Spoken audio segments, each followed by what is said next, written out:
Je vous l'annonçais, mesdames et messieurs, nous recevons dans ce 20h Alain Oronla, ministre de la Communication et porte-parole du gouvernement. À nouveau, bonsoir, monsieur le ministre. Bonsoir.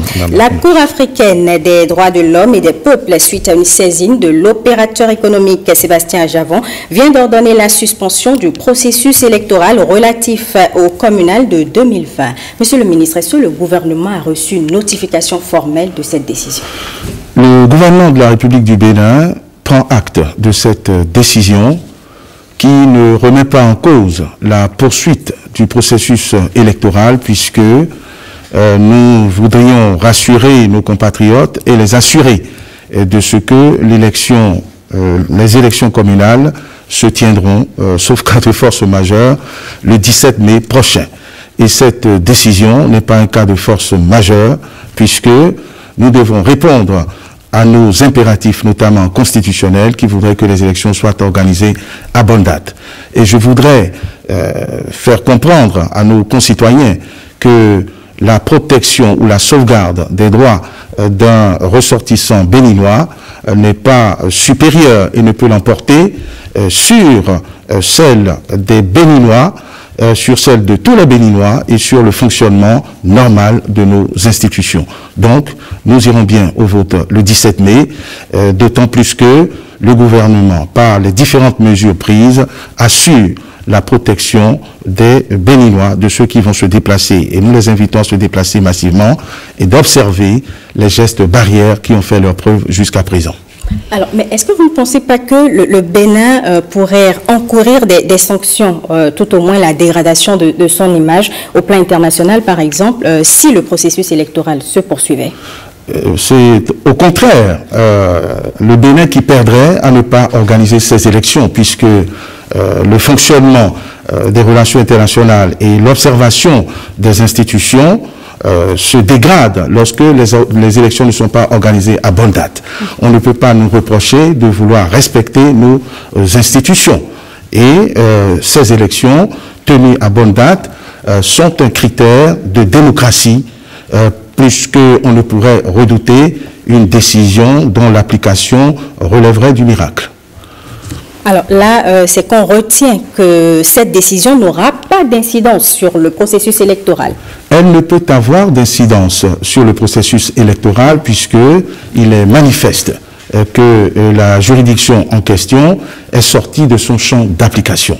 Ah oui, je profite parce que, sous prétexte de sauvegarder les intérêts d'un requérant, on voudrait mettre en péril les intérêts de toute une nation et les devoirs d'un gouvernement qui a la responsabilité d'organiser ces élections à bonne date. Et d'ailleurs, je voudrais profiter de votre invitation pour confirmer à l'ensemble de nos compatriotes que le gouvernement du Bénin a décidé de faire sa déclaration de retrait du protocole qui permet à un citoyen de saisir directement la Cour africaine des droits de l'homme. Mais concrètement, qu'est-ce que cela voudrait dire? Cela voudrait dire que, après avoir été pionnier et de faire partie des rares pays africains, nous ne sommes que 8 à avoir souscrit cette déclaration, nous estimons, en raison des dérapages observés, puisque la Cour africaine a démontré et continue de démontrer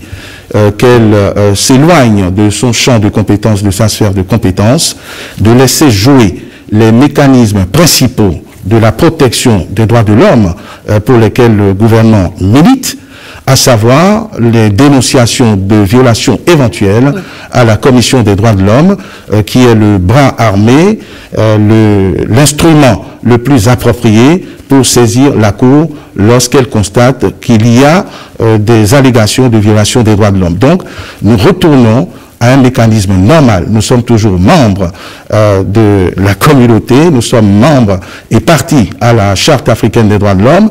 Nous restons sous la juridiction de la Cour africaine des droits de l'homme, mais nous refusons de subir des égarements au mépris, au préjudice de notre législation interne et même de la législation communautaire, puisque la juridiction en question se permet de parasiter des champs et des sphères de compétences d'autres juridictions internationales, de rendre des décisions entre particuliers alors pourtant que le protocole n'autorise que des décisions rendues contre l'État béninois. Donc c'est la preuve que la Cour africaine des droits de l'homme est en train de sortir de son champ de compétences, et cela est difficilement admissible pour un État de droit comme le nôtre, qui doit conserver son système juridictionnel, qui doit respecter ses différents engagements, notamment les engagements pris dans le cadre de l'OHADA,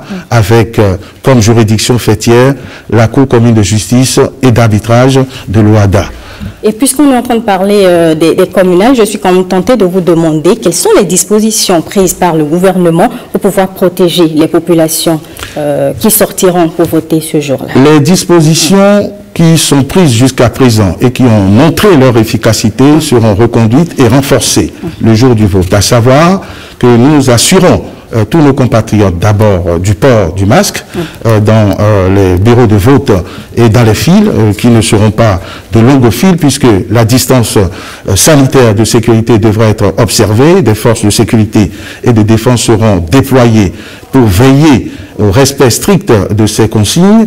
Il y aura tout le dispositif de lavage des mains et il est prévu également de mettre à disposition des encres avec un mélange d'alcool pour désinfecter les urnes, pour désinfecter le vote de tout risque, n'est-ce pas, de propagation. Donc les mesures prises par le gouvernement à bon escient jusqu'à présent et qui ont montré leur efficacité seront maintenues, seront renforcées, de telle sorte que nos populations n'ont rien à redouter et ne seront nullement exposées au moindre risque de propagation de ce virus. Un dernier mot, Monsieur le ministre, pour clore cet entretien. Je voudrais rassurer nos compatriotes sur le sens de responsabilité et d'anticipation qui est celui du gouvernement de la République du Bénin sous le leadership éclairé du président de la République, qui veille à la protection des Béninois, de tous les Béninois, aujourd'hui et demain, et qui est soucieux que notre pays s'ancre davantage